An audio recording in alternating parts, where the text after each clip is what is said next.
Hey everyone, good evening to all. Hope you आप लोग इस गर्मी में अच्छे से झुलस रहे होंगे। मैं तो पक्का झुलस रहा हूँ। तो फटाफट अपनी एसी फैन ऑन कर लो, थोड़ा ठंडा हो जाओ और अपनी फेवरेट कुर्सी पकड़ो और चलो आज के एपिसोड में डूब जाते हैं। चैप्टर 41, कियारा और सहदेव का रिश्ता। सेंट्रल अस्पताल के शांत कैफे में रॉकी जब शिवानी के सामने कुर्सी खींच कर बैठा तो उसकी सांसें तेज थी, चेहरा सफेद पड़ा हुआ था, उसकी आंखों में साफ चिंता झलक रही थी। शिवानी, क्या हुआ? तुमने मुझे अचानक सेंट्रल हॉस्पिटल क्यों बुलाया? सब ठीक है? शिवानी ने कोई जवाब नहीं दिया। वो बस सामने रखी कॉफी को देख रही थी, जैसे उसमें कोई गहरा राज छुपा हो। उसके चेहरे पर उदासी नहीं, एक अजीब सी खालीपन थी जो रॉकी को अंदर तक हिला गई। उसने एक गहरी सांस ली और फिर अपनी बेजान आवाज में रॉकी को बताया, शूटिंग के बाद हितेश ने कियारा के साथ जो किया था वो सब। रॉकी की नसें तन गई, उसका खून खौल उठा। टेबल पर उसका हाथ इतने जोर से पड़ा कि कॉफी के कप उछल गए। उस बुड्ढे की इतनी हिम्मत! मैं उसे जिंदा नहीं छोड़ूंगा। उसकी आवाज में गुस्सा नहीं, आग थी। शांत रहो रॉकी, शिवानी ने धीरे से कहा। उसकी आवाज में एक अजीब सी स्थिरता थी जो रॉकी के गुस्से को कुछ पल के लिए शांत कर गई। उसने आंखें उठाकर रॉकी की तरफ देखा और फिर धीरे से बोली, अभी सही समय नहीं है। अगर हम अभी एक्शन लेते हैं तो सब कुछ बिगड़ जाएगा। शिवानी कुछ पल रुकी, फिर आगे झुककर रॉकी की आंखों में देखती हुई बोली, हितेश का हिसाब मैं खुद देखूंगी, पर उसके लिए मुझे तुमसे एक मदद चाहिए। रॉकी तुरंत उसकी ओर झुका, उसकी आंखों में वफादारी साफ झलक रही थी। बोल, तू जो कहेगी मैं वो करूंगा। शिवानी ने गहरी सांस ली, जैसे कोई भारी बोझ उठाने वाली हो। तुम्हें तुरंत सोशल मीडिया पर एक पोस्ट डालना होगा कि शूटिंग के बाद हम दोनों गोवा के छुट्टी मना रहे हैं।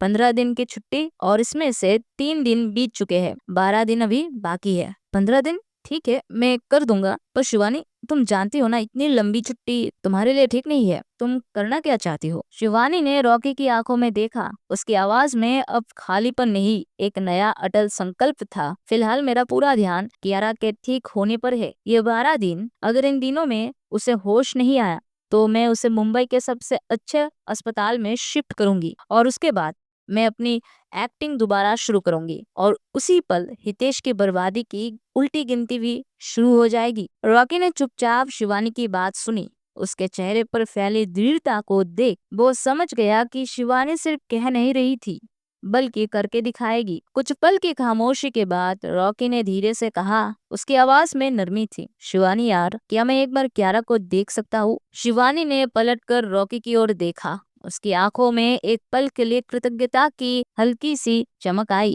और उसने बस धीरे से सिर हिला दिया। अगले ही पल दोनों दोस्त कियारा के वीआईपी चैम्बर में थे। कमरे में सन्नाटा पसरा था, केवल मशीन की धीमी बीप की आवाज गूंज रही थी। कियारा बिस्तर पर बेजान पड़ी थी, उसका चेहरा पीला, माथे पर पट्टी बंधी थी और एक हाथ पर गहरे घाव थे। रॉकी कुछ देर तक कियारा को देखता रहा, उसकी आंखों में दुख और गुस्सा एक साथ उभर रहे थे। उसने कियारा के बेजान हाथ को हल्के से छुआ, फिर शिवानी की ओर मुड़कर बोला, अगर कुछ भी जरूरत हो किसी भी चीज की तो बस मुझे एक कॉल करना। शिवानी ने कोई जवाब नहीं दिया। उसकी आंखें कियारा पर टिकी थी, मानो वह हर पल उसकी सांसों को महसूस कर रही हो। उसकी चुप्पी गहरी थी, उसमें दर्द था और एक अटूट उम्मीद। रॉकी शिवानी के मन की स्थिति को समझ गया। उसे लगा कि इस पल में उसे शिवानी को अकेला छोड़ देना ही सही होगा। उसे शिवानी और कियारा के रिश्ते की सही परिभाषा नहीं पता थी, लेकिन उसने उनकी आंखों में, उनकी बेनाम नजदीकी में कुछ ऐसा देखा था जो बेहद खास था, कुछ ऐसा जो शब्दों से परे था। रॉकी ने धीरे से दरवाजा खोला, एक आखिरी नजर दोनों पर डाली और खामोशी से बाहर निकल गया। रॉकी के जाते ही कमरे में एक धीमी सी आहट हुई। सहदेव अंदर आया, उसके चेहरे पर थोड़ी घबराहट थी। मैडम, आपका मैनेजर आ चुका है। शिवानी ने बिना मुड़े कियारा के सिर को सहलाते हुए अपनी आवाज में ठंडक भरकर कहा, उसे अंदर आने दो। सहदेव ने कुछ नहीं कहा, बस चुपचाप वापस चला गया। ठीक 5 मिनट बाद दरवाजा फिर खुला। अंदर आया विद्युत। उसकी आंखें डरी हुई थी, चेहरा सहमा हुआ और परेशान था। उसकी पहली नजर सीधे मशीनों से घिरी बेजान परी क्यारा पर जा टिकी।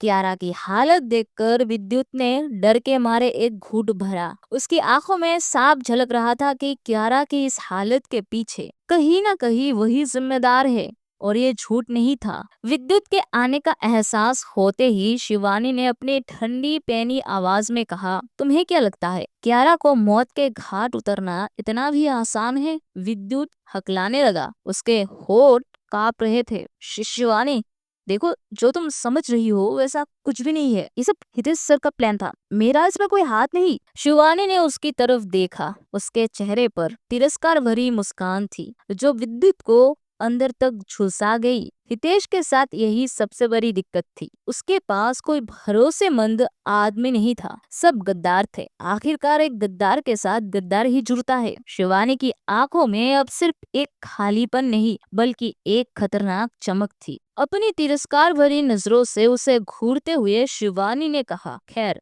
तुम्हारा मकसद चाहे जो भी हो, लेकिन तुम यहाँ तक पैदल आए हो तो मैं समझ सकती हूँ कि तुमने अपना फैसला सोच समझ कर लिया होगा। विद्युत ने तुरंत दो टुक आवाज में कहा। उसकी आवाज में डर के साथ समर्पण था। देखो शिवानी, तुम जो कहोगी मैं वो करूंगा, बस तुम उन फोटोज को पब्लिक मत करना। शिवानी ने क्यारा से नजरें हटाए बिना कहा, अब बस इतना करो, हमारी छुट्टी की बात सोशल मीडिया पर पब्लिक कर दो और हितेश को हैंडल करो। अगर जरा भी चालाकी की तो तुम जानते हो तुम्हारे साथ क्या होगा। उसकी आवाज में एक छुपी हुई धमकी थी जो विद्युत को हड्डी तक महसूस हुई। विद्युत ने फौरन कहा, हाँ मैं समझ गया। वो जानता था कि शिवानी अब कुछ नहीं कहेगी। वो तुरंत वहां से ऐसे भागा जैसे अपनी जान बचाकर निकल रहा हो। कमरे में फिर वही सन्नाटा छा गया और शिवानी एक बार फिर क्यारा के पास अकेली रह गई। शिवानी धीरे से बिस्तर पर बैठ गई। उसका दिल क्यारा के लिए उमड़ती भावनाओं से भरा था। उसने धीरे से क्यारा के सूखे होठों पर अपने होठ रखे। एक लंबा कोमल एहसास, उस एहसास में कृतज्ञता थी, प्यार था और एक अटूट वादा। कुछ देर तक उसके होठों की नरमी को महसूस करने के बाद शिवानी ने अपना हाथ क्यारा के चेहरे पर रखा। उसकी त्वचा की ठंडक महसूस करते हुए धीरे से फुसफुसाई, थैंक्स हनी। शिवानी ने क्यारा को यूं ही धन्यवाद नहीं कहा था। आज जो कुछ भी हुआ था, विद्युत को ब्लैकमेल करने से लेकर उसकी सारी चालें, ये सब क्यारा की वजह से ही था। क्यारा ने ही विद्युत की A to Z सारी खबर निकाली थी। उसी की दी हुई जानकारी के बदौलत शिवानी ने आज विद्युत को एक अच्छा सबक सिखाया था। वो अभी भी क्यारा के चेहरे को प्यार भरी नजरों से देख रही थी। उसकी हर सांस को महसूस करने की कोशिश कर रही थी। जब अचानक कमरे में सहदेव लौट आया। सहदेव ने शिवानी की ओर देखा और हमेशा की तरह अपनी भावहीन आवाज में कहा, मैडम, मुझे लगता है आपको थोड़ी देर आराम कर लेना चाहिए। शिवानी ने कोई जवाब नहीं दिया। उसने अपनी नजर क्यारा से हटाए बिना सहदेव की ओर देखा और उलट कर कहा, सहदेव, क्या तुम्हारे पास ऐसा कोई सबूत है कि आयना ही हितेश की बेटी है जिसे हम पब्लिकली पब्लिश कर सकते हैं? सहदेव एक पल के लिए शिवानी को देखता रहा। उसकी आंखों में कोई भाव नहीं था। फिर उसने अपनी उसी भावहीन आवाज में कहा, हाँ है तो, लेकिन वो मैं आपको नहीं दे सकता। बॉस ने कुछ और ही प्लान किया है और मैं बॉस के प्लान के खिलाफ नहीं जा सकता। शिवानी की एक आंख हल्की सी उचकी। उसकी आवाज में एक अजीब सी गंभीरता थी। मत भूलो, मैं तुम्हारी बॉस की पत्नी हूँ। वो एक पल रुकी, फिर आगे झुकी। उसकी आवाज अब एक सीधी धमकी बन गई थी, और अगर तुम अभी मेरी मदद नहीं करोगी तो मैं तुम्हारे बॉस के होश आने के बाद तुम्हारी शिकायत कर दूंगी। शिवानी ने सहदेव की दुखती नस पर हाथ रखा था। वो जानती थी कि सहदेव के लिए उसके बॉस की नाराजगी सहना सबसे मुश्किल था। दरअसल सहदेव का क्यारा से सिर्फ असिस्टेंट और मालिक का रिश्ता नहीं था, बल्कि उससे कहीं ज्यादा था। सहदेव के पिता क्यारा के पिता के लिए बटलर का काम करते थे, लेकिन जिस दिन क्यारा के परिवार की दर्दनाक मौत हुई, उसी कार एक्सीडेंट में सहदेव के पिता ने भी अपनी जान गंवा दी थी। अनाथ बेसहारा सहदेव, जो पहले से ही बिन माँ का था, अब क्यारा की तरह ही अकेला हो गया था। उस मुश्किल घड़ी में जब उसके पास कोई नहीं था, क्यारा ने ही उसे अपने घर पनाह दी। दोनों एक साथ बड़े हुए, एक दूसरे का सहारा बने। सहदेव के लिए क्यारा का ये एहसान इतना बड़ा था कि वो उसके लिए मर मिटने तक को तैयार था। अब उसकी जिंदगी का एक ही मकसद था, क्यारा का हमेशा साथ देना, हर पल उसके साथ खड़े रहना और उसे हर मुश्किल से बचाना। सहदेव भी अच्छी तरह जानता था कि शिवानी ने उसकी दुखती नस पर हाथ रख दिया था। उसे ये भी पता था कि शिवानी की धमकी से वे कितना मुश्किल में फंस गया, लेकिन बेचारा ये भी समझता था कि क्यारा शिवानी के लिए किस हद तक पागल है। उसने अपनी आंखों से देखा था कि कैसे क्यारा ने शिवानी को पाने की चाह में एंटरटेनमेंट इंडस्ट्री की रानी होने के बावजूद एक मामूली मैनेजर बनकर शिवानी की सेवा की थी। और उसे सबसे बड़ा डर था, अगर उसने क्यारा की प्यारी वीवी को नाराज किया या उसकी आंखों में आंसू ला दिए तो क्यारा उसका हालत बेहाल कर देगी, शायद उसकी खाल उतार देगी। अपने पास कोई दूसरा विकल्प ना देख सहदेव ने शिवानी को सीधा जवाब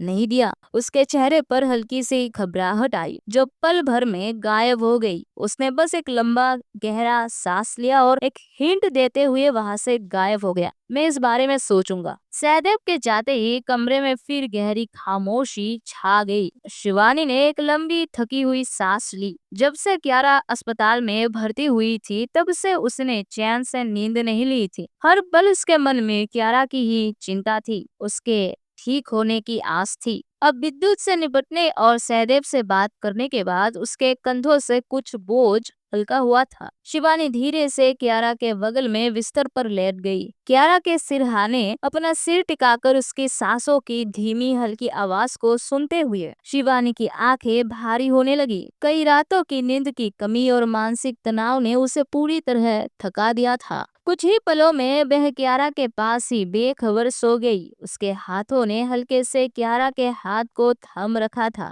रात और गहरी हो चुकी थी। बाहर मानसून की जोरदार बारिश हो रही थी। खिड़की के शीशे पर बूंदें तेजी से गिर रही थी और हवा की सनसनाहट कमरे में गूंज रही थी। प्रकृति का ये तूफानी शोर कमरे की अंदरूनी खामोशी से बिल्कुल विपरीत था, जहाँ एक गहरी दर्द भरी शांति पसरी थी। और तभी क्यारा जो अब तक बेजान निढाल पड़ी हुई थी, उसके हाथों में एक हल्की सी हरकत हुई। उसकी उंगलियां धीरे धीरे ना महसूस होने लायक तरीके से हिलने लगी, जैसे कोई बहुत धीमी बुझती हुई लौ फिर से जलने की कोशिश कर रही थी। तो यारो, ये थी आज की कहानी यानी एपिसोड। उम्मीद है आप लोगों को पसंद आया होगा। वैसे मुझे कमेंट में जरूर बताना कि ये जो प्लॉट है ये आप लोगों को कैसे लग रही है, आपके थॉट्स सुनने हैं। और हाँ, जो लोग शिवानी के जेलस अवतार के लिए इंतजार कर रहे हैं, थोड़ा सा सब्र रखो यारो, बहुत जल्दी रिवील होगा। और एक बात, मेरे इस सवाल का जवाब सभी लोग देना। तुम लोग वैसे भी बहुत कम कमेंट्स करते हो, कभी कभी एक दो वीडियो में अपना दबदबा दिखाते हो और फिर गायब। तो इस बार सभी लोग कमेंट करना याद से। अगर ये वीडियो पसंद आई हो तो एक लाइक ठोकना मत भूलना, और जो भी लिसनर्स नए हैं चैनल को सब्सक्राइब कर दियो। बाकी अगर मुझसे सोशल मीडिया पे जुड़ना चाहते हो, लिंक्स डिस्क्रिप्शन में मिल जाएंगे। मिलते हैं नेक्स्ट टाइम।